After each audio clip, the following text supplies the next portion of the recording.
I'm about to hit you with a brand new freestyle jazz. Can't you see? What? It's virtual reality. In the form of the Oculus Rift. Ooh, I might be getting that as a gift. Maybe we can afford it. Maybe it'll be lit. But sadly, I won't be getting that. Because it's $600. Yes, the Oculus Rift is $600, and I want to talk about it because it is noteworthy.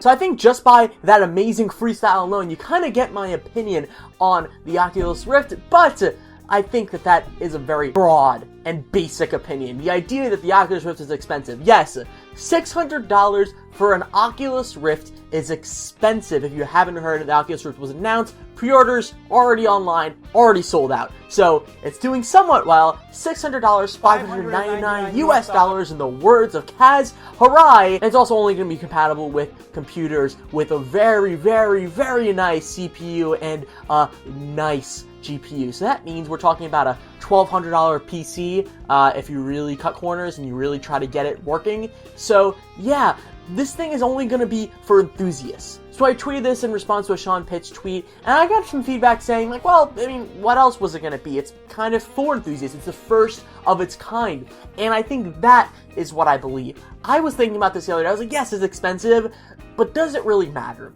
It's the future. This is going to be something different. This is not a PS4. This is something that's been proven year after year. This is something new. I mean, we haven't really had real good VR ever. This is its first of its kind, and pioneers are usually super expensive. I mean, look back in time, the first HD TVs were like $12,000, you know? We look back in time, we always see like 4K right now. 4K is getting more affordable, but, you know, only a year ago or so, that shit was like way expensive. But eventually, over time, it kind of lowers the price, and the market kind of shifts and becomes more affordable because the tech becomes more affordable because of demand. And Palmer Luckey, the CEO, the infamous CEO from that Time magazine cover, has said and come out and said, like, listen, he did not want to do this. Like, this is something that they feels that he kind of misled the audience. And I agree. He did mislead the audience a bit. I think this is where the problem is. I don't think anyone would be super surprised if he didn't come off as saying it's $350 or around that ballpark. Everything that was coming out about the Oculus Rift seemed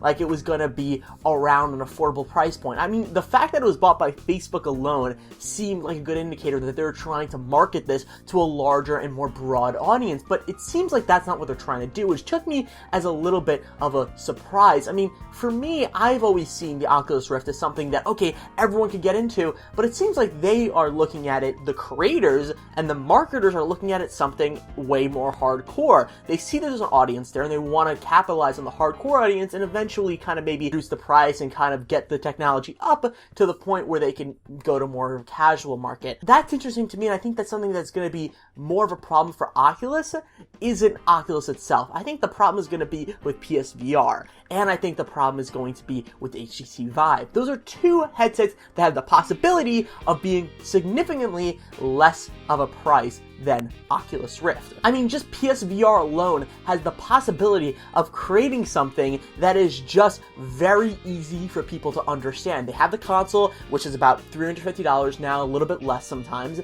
and they can just buy the PSVR and they plug it right in and boom, they have everything they need. That's simple for someone to understand. Oculus Rift, not so much, and I think they kind of realize that, and inherently, when you have a console or a thing, a VR headset for a PC that needs specifications and recommendations, that's something that the casual market's never going to understand, because I think that the PSVR is going to be sub $400, and if it is, then I think that the Oculus Rift really has a lot of competition, because I feel like they're doing very similar things in their own regards.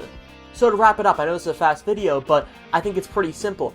Do I care personally if the Oculus Rift is $600? Yeah, I do, because I wanted the Oculus Rift. It was something that I really wanted, because I think VR is such an interesting concept, and for me, I think I've always wanted that experience. I've never been able to even try out Oculus, so I've always wanted it, But $600 to me signifies that they're going for an audience that I'm not a part of.